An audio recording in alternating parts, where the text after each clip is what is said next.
Naglayag na ang dalawang military warship ng Pilipinas at Amerika malapit sa Ayungin Shoal kung saan makailang ulit hinarang ng mga barko ng China ang resupply mission ng AFP. At nakatutok si Chino Gaston.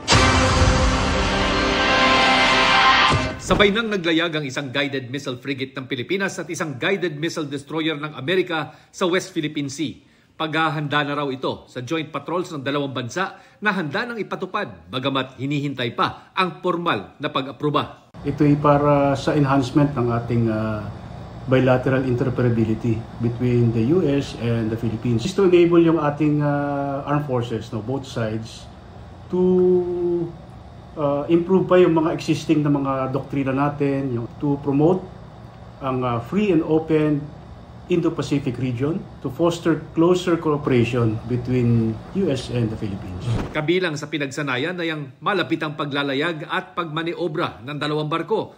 Ginawa ito 100 kilometro mula sa Ayungin Shoal kung saan nakasadsad ang BRP Sierra Madre na regular na hinahatiran ng supply na tinatangka namang harangin ng China. Dahil nasa loob ng exclusive economic zone ng Pilipinas, ano pa ba ang pwedeng gawin ng Pilipinas bukod sa mga diplomatic protest kontra China?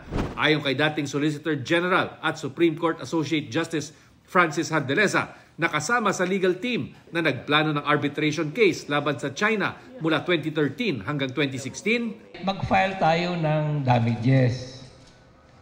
Yung na-laser, meron ding damages sa UNCLOS na